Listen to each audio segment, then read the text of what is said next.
कल की क्लास में हमने बुद्धि के पेपर के बारे में चर्चा की थी। आज की क्लास में हम पर्सनालिटी के कुछ क्वेश्चंस के बारे में चर्चा करेंगे। ठीक है, चलिए। व्यक्तित्व, पर्सनालिटी। ठीक है, तो व्यक्तित्व के जो महत्वपूर्ण प्रश्न हैं, जो आपके बहुत सारे एग्जाम्स में पूछे गए हैं, उसमें से ही ये कुछ महत्वपूर्ण प्रश्न हैं। आप लोग, मैं बार बार बोल रही हूँ, इसको राइट डाउन कर लीजिएगा अपनी नोटबुक में, ये आपके एग्जाम्स में बहुत काम आने वाले हैं। तो चलिए बात करते हैं व्यक्तित्व के कुछ क्वेश्चंस के बारे में। पहला क्वेश्चन देखते हैं, व्यक्तित्व का अंतर्मुखी तथा बहिर्मुखी के रूप में वर्गीकरण दिया गया। अंतर्मुखी और बहिर्मुखी जो वर्गीकरण दिया है, ये किसने दिया है, ये प्रश्न है। ऑप्शन देखिए, ए स्प्रेंगर, बी शेल्डन, सी युंग और डी क्रैशमर। ठीक है, देखिए अंतर्मुखी और बहिर्मुखी, ये दो प्रकार का जो वर्गीकरण है, ये मनोवैज्ञानिक आधार पर किया गया वर्गीकरण था, जो कि मनोवैज्ञानिक किसने दिया था, युंग ने दिया था। युंग या जुंग, कोई भी नाम आपके सामने आ सकता है। इन्होंने ये वर्गीकरण दिया था जिसमें व्यक्ति के व्यवहार की प्रवृत्तियों का इसमें अध्ययन किया गया था। किसमें, मनोवैज्ञानिक आधार में। तो ध्यान रखिए, मनोवैज्ञानिक आधार पर जो वर्गीकरण किया गया है अंतर्मुखी और बहिर्मुखी, किसने किया था, कार्ल युंग या जुंग ने। तो आपका उत्तर क्या है, सी। अब हम तीन और ऑप्शन के बारे में भी बात कर लेते हैं। पहला देखिए, स्प्रेंगर। स्प्रेंगर जो है, इन्होंने समाजशास्त्र के आधार पे अपनी एक पुस्तक टाइप ऑफ मैन, इस किताब के अंदर उन्होंने व्यक्तित्व के 6 प्रकार बताए थे। ठीक है, शेल्डन जो है, इन्होंने 400 व्यक्तियों पर अध्ययन करके शरीर विज्ञान के आधार पे व्यक्तित्व के 3 प्रकार बताए हैं। डी देखिए, क्रैशमर। क्रैशमर ने भी शारीरिक संरचना के आधार पे व्यक्तित्व के 4 प्रकार बताए हैं। तो ये अदर इंफॉर्मेशन भी आप ध्यान रखिए, जिससे आपको क्लियर रहेगा कि इन्होंने क्या किया था। नेक्स्ट देखिए, निम्न में से कौन सा व्यक्तित्व का जैविक निर्धारण है। जैविक यानी यहाँ पे जैविक का अर्थ होता है एक प्रकार से शारीरिक निर्धारण है, यानी व्यक्तित्व का कौन सा ऐसा जैविक या शारीरिक निर्धारण कारक है। ऑप्शन देखिए, आनुवंशिक प्रभाव, दूसरा है जन्म क्रम, तीसरा है आकांक्षा स्तर और चौथा है सामाजिक आर्थिक स्तर। ठीक है, मैंने आपको बताया वर्ड है जैविक। जैविक यानी शारीरिक। अब आप देखिए, जन्म क्रम क्या शारीरिक लग रहा है, नहीं लग रहा। आकांक्षा स्तर लग रहा है, नहीं लग रहा। सामाजिक आर्थिक स्तर लग रहा है, नहीं लग रहा। अब देखिए पहले ऑप्शन की तरफ, आनुवंशिक प्रभाव। ये क्या होता है, ये जैविक ही कारक होता है, जो कि व्यक्ति में जन्म के पूर्व से ही विद्यमान होते हैं, जो कि व्यक्ति के व्यक्तित्व को निर्धारित करते हैं। तो आपका उत्तर क्या होगा, आनुवंशिक, क्योंकि क्या पूछा गया है, जैविक।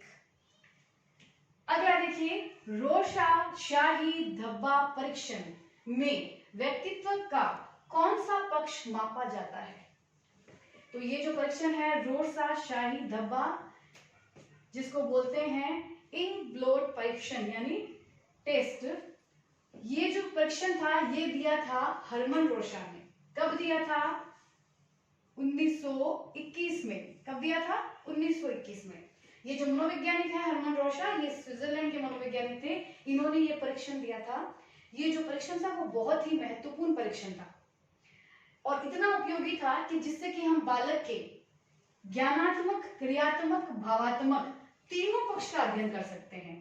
तो उत्तर में पूछा गया है कौन सा पक्ष मापा जाता है। तो देखिए इस परीक्षण में ए, बी, सी, ये तीनों पक्ष मापे जा सकते हैं, इसीलिए आपका उत्तर क्या होगा, डी, यानी सभी क्या है आपका उत्तर है। अगला देखिए, आलपोर्ट के अनुसार व्यक्तित्व है।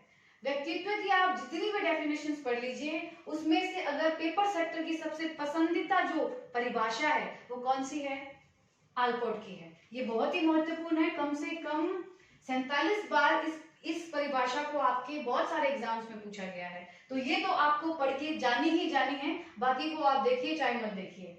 अब इसके अनुसार व्यक्तित्व क्या है, तो सबसे पहले हम ये समझेंगे कि आलपोर्ट के अनुसार व्यक्तित्व क्या है। तो देखो आलपोर्ट की जो परिभाषा है वो इस प्रकार है कि व्यक्तित्व किसी भी व्यक्ति के मनोशारीरिक तंत्र का वह गत्यात्मक संगठन है जो वातावरण के साथ उसके प्रभावी समायोजन को निर्धारित करता है। ठीक है, तो इस परिभाषा में देखिए कौन से तत्व हैं जो इस ऑप्शन में हैं। ऑप्शन देखिए, ए अपूर्व समायोजन, अभी मैंने बताया वातावरण के साथ प्रभावी समायोजन को निर्धारित करता है, तो ये तो है। बी देखिए गत्यात्मक संगठन, ये मनोशारीरिक तंत्र का गत्यात्मक संगठन है, यानी परिवर्तनशील संगठन है। तीसरा संगठित मनोदेहिक, मनोदेहिक में शारीरिक और मानसिक दोनों भाग आते हैं व्यक्तित्व में। तो ये तीनों के तीनों जो ऑप्शन है वो आलपोर्ट की परिभाषा में है, तो आपका उत्तर क्या होगा? डी। तो सभी क्या है आपका सही उत्तर है। ये तीनों की तीनों जो विशेषता आपको दिख रही है, ये सारी विशेषताएं आलपोर्ट के अनुसार जो व्यक्तित्व है उसके अंदर आती है। नेक्स्ट देखिए, बाल अंतर्बोध परीक्षण का निर्माण किसने किया? मरे, बेलक, रॉबर्ट, रोजरविंग। तो आपका जो उत्तर है वो है बी। बाल अंतर्बोध परीक्षण जो है वो लियोपोल्ड बेलक ने दिया था 1948 के अंदर। यह जो परीक्षण है वो बच्चों के लिए बनाया गया था, 3 वर्ष के लेकर 10 से 11 वर्ष तक के बच्चों के लिए बनाया गया था। इसके अंदर 10 कार्ड होते थे और उन कार्ड के ऊपर जानवरों के चित्र थे। ठीक है, तो ध्यान रखिए बाल अंतर्बोध परीक्षण किसने दिया है? लियोपोल्ड बेलक ने। अब बाकी के ऑप्शन के बारे में बात करते हैं। पहला मरे, मार्गन और मरे ने 1935 के अंदर प्रासंगिक अंतर्बोध परीक्षण दिया था। ध्यान रखें आप लोग। रॉबर्ट्स जो है, रॉबर्ट्स ने आत्मबोध परीक्षण दिया था जिसके अंदर 27 कार्ड थे। रोजरविंग ने दिया था रोजरविंग तस्वीर कुंठा परीक्षण, इसके अंदर 24 चित्र थे। तो इन चारों के काम जो है उनको आप ध्यान में रखिएगा, कोई भी प्रश्न आ सकता है आपके एग्जाम में। नेक्स्ट देखिए, निम्न में से कौन सी प्रक्षेपी परीक्षण है? प्रश्न क्या है? प्रक्षेपी परीक्षण है। प्रक्षेपी जो है ये होता क्या है? प्रक्षेपी का अर्थ होता है वह विधि जिसके अंदर व्यक्ति के अचेतन मन के अंदर दबी हुई इच्छाओं का अध्ययन किया जाता है, और इसका सबसे पहले प्रयोग सिगमंड फ्राइड ने किया था। अब ये पूछ रहे हैं कि व्यक्तित्व की इन सभी विधियों में से प्रक्षेपी विधि कौन सी है? ऑप्शन है TAT, 16PF, MBTI और डी है DAT। अब इसमें से जो पहला है TAT, हिंदी में इसे कहते हैं प्रासंगिक अंतर्बोध परीक्षण, यह एक प्रक्षेपी परीक्षण था। इसके अलावा ये जो तीनों ऑप्शन है ये सभी की सभी क्या है? परिसूचियां है, तो आप ध्यान रखें। नेक्स्ट देखिए, व्यक्तित्व मापन की व्यक्तिनिष्ठ विधि कौन सी है? अब व्यक्तिनिष्ठ की जगह आत्मनिष्ठ नाम भी लिखा जाता है। तो पहला ऑप्शन देखिए व्यक्ति इतिहास, दूसरा कर्म निर्धारण मापनी, तीसरा रॉर्शॉप परीक्षण, चौथा है शब्द सहचार्य परीक्षण। तो इसमें से जो व्यक्तिनिष्ठ विधि या आत्मनिष्ठ विधि है वो है पहली व्यक्ति इतिहास विधि। ठीक है, कर्म निर्धारण मापनी जो है यह एक वस्तुनिष्ठ विधि है। रोर्शॉप परीक्षण और शब्द सहचार्य परीक्षण ये दोनों की दोनों प्रक्षेपी क्या है? विधि है। तो आप ध्यान रखिएगा आत्मनिष्ठ कौन सी है? व्यक्ति इतिहास विधि। लास्ट क्वेश्चन देखिए, निम्न में से कौन एक समग्र व्यक्तित्व की व्यापक विशेषता है? ध्यान दीजिएगा वर्ड है समग्र व्यक्तित्व की व्यापक विशेषता। ऑप्शन है मित्रता और संबंध, दूसरा है आज्ञापालक और नियम पालक, तीसरा है सामाजिकता और समायोजन, और चौथा है सहयोग एवं ज्ञान। देखिए ये चारों के चारों क्या है? व्यक्तित्व की विशेषताएं हैं, लेकिन हमें क्या पूछा गया है? हमें पूछा गया है समग्र व्यक्तित्व की व्यापक विशेषता, पूरे व्यक्तित्व की। अब इसमें देखिए ये केवल मित्रता से संबंधित है और संबंध से संबंधित है, ये केवल आज्ञापालक से संबंधित है, ये जो है वो सहयोग और ज्ञान से ही संबंधित है, लेकिन हमें क्या पूछा है? व्यापक। ध्यान रखिए व्यक्तित्व जो है उस पर सर्वाधिक प्रभाव जो पड़ता है वो पड़ता है वातावरण का। वातावरण यानी समाज, परिवार जहां पे हम रहते हैं, और उन्हीं के साथ समायोजन करना ही एक व्यक्तित्व की सबसे बड़ी क्या है? विशेषता है। तो आपका उत्तर क्या होगा यहाँ पे? सामाजिकता और समायोजन।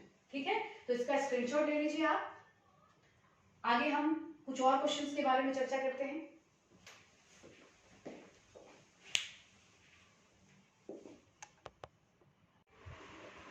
चलिए अब आगे देखते हैं। नेक्स्ट क्वेश्चन है, व्यक्तित्व और बुद्धि में वही संबंध है जो बुद्धि और डैश में है। ठीक है, यहाँ रिक्त स्थान दिया गया है और रिक्त स्थान में इन चारों ऑप्शन में से एक अपने को फिट करना है। ऑप्शन देखिए, पहला अध्ययन, दूसरा व्यवहार, तीसरा संलग्नता और चौथा है समायोजन। चलिए क्वेश्चन को समझते हैं फिर से। व्यक्तित्व और बुद्धि में वही संबंध है जो बुद्धि और रिक्त स्थान में है। ठीक है, यहाँ पे कॉमन फैक्टर क्या है? बुद्धि। बुद्धि क्या होता है? बुद्धि किसी भी व्यक्ति का संज्ञानात्मक एक घटक है। ठीक है, अब हम बात करते हैं संबंध किसका देखना है। ये बता रहे हैं कि बुद्धि और व्यक्तित्व में जो संबंध है, ठीक है, बुद्धि और व्यक्तित्व का संबंध क्या होता है? बुद्धि के द्वारा व्यक्ति सोचता है, समझता है, तर्क करता है, समस्या समाधान करता है और वो व्यवहार करता है, उसको प्रदर्शित करता है और वही उसके व्यक्तित्व का निर्धारण करता है। ये संबंध हो गया। अब यहाँ पे हमें सिमिलर वहां पे क्या रखना है? जो कि व्यक्तित्व का गुण है। और व्यक्तित्व क्या होता है? देखिए, व्यक्तित्व मनोदेहिक संरचना है। व्यक्तित्व क्या थी? आलपोर्ट की परिभाषा पढ़नी थी हमने कि व्यक्तित्व मनोदेहिक या मनोशारीरिक तंत्र का एक गत्यात्मक संगठन है। ठीक है, यानी मानसिक और शारीरिक दोनों गुण उसके अंदर विद्यमान है व्यक्तित्व में। तो इन चारों ऑप्शन में ऐसा कौन सा ऑप्शन है जो कि व्यक्तित्व से सिमिलर है? अध्ययन, यह क्या मनोदेहिक है? नहीं है। संलग्नता नहीं है। समायोजन नहीं है। यहाँ देखिए बी ऑप्शन व्यवहार। व्यवहार क्या होता है? व्यवहार भी क्या होता है? मनोशारीरिक होता है।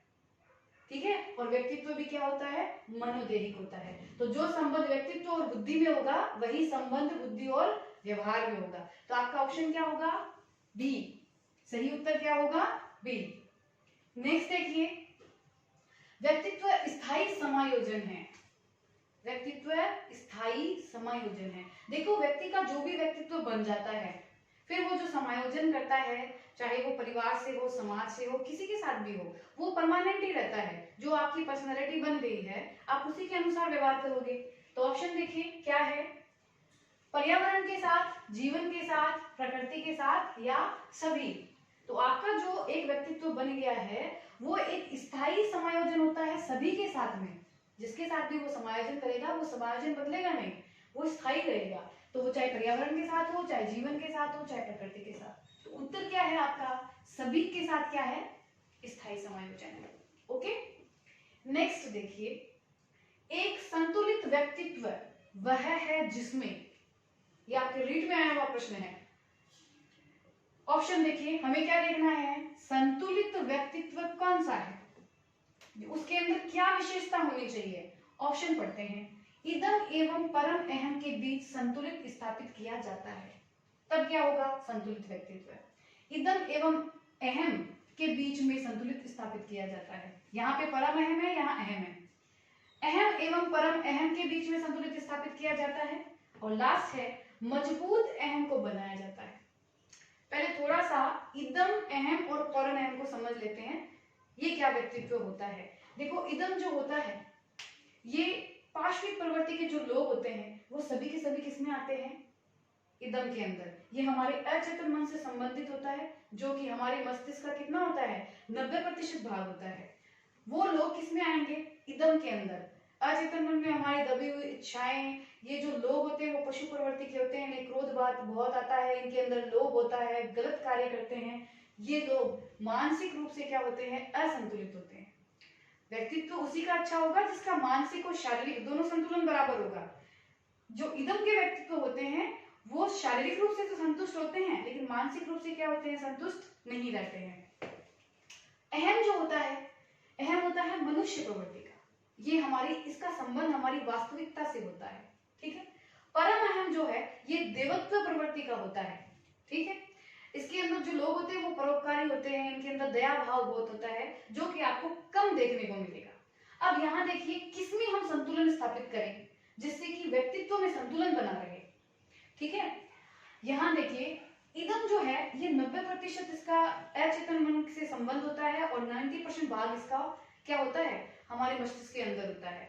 तो इसको हमें बैलेंस करना होता है जिससे कि हम वास्तविक जीवन में सही प्रकार से जीवन को जी सके। तो इसीलिए आपका उत्तर होगा बी, क्योंकि यहाँ पे इदम और अहम के बीच में संतुलन स्थापित किया गया है। तभी क्या होगा, एक व्यक्ति का संतुलित व्यक्तित्व आप देख सकोगे। ठीक है, अगला क्वेश्चन 12वां, व्यक्तित्व जन्मजात एवं अर्जित प्रवृत्तियों का योग है, यह कथन किसका है? ऑप्शन है वैलेंटाइन, एडलर, एरिक्सन और वुडवर्थ। ठीक है, क्या कह रहे हैं, व्यक्तित्व जन्मजात यानी पहले से ही आपके जन्म से ही आपके अंदर विद्यमान गुण है, और कुछ आप समाज से क्या करते हो, अर्जित करते हो प्रवृत्तियां। इन दोनों का योग क्या है, व्यक्तित्व है, ये कहा है वैलेंटाइन ने। किसने कहा है? वैलेंटाइन ने। अगला देखिए 13वां प्रश्न, टीएटी परीक्षण में कार्ड की संख्या होती है। प्रासंगिक अंतर्बोध परीक्षण जो दिया था मॉर्गन मूरे ने 1935 के अंदर, इसमें 30 कार्ड थे। यह जो परीक्षण है ये बहुत ही महत्वपूर्ण और उपयोगी परीक्षण था। ये व्यक्तिगत और सामूहिक दोनों प्रकार का परीक्षण है। इसमें कार्ड कितने थे? 30। उत्तर क्या होगा? सी। अंतिम प्रश्न देखिए, बहिर्मुखी व्यक्तित्व होता है जो कि मनोवैज्ञानिक आधार पे वर्गीकरण किया था कार्ल जुंग ने। दो प्रकार का व्यक्तित्व है, अंतर्मुखी और बहिर्मुखी। यहाँ प्रश्न है बहिर्मुखी में इनमें से कौन सी विशेषता है? तो पहले हम चारों पढ़ते हैं। केवल अपने मन में समाये रहने वाला कम क्रियाशील व्यक्ति, जो व्यक्ति केवल अपने मन में समाये रहता है वो अंतर्मुखी व्यक्तित्व होता है। तो पहला ऑप्शन गलत है।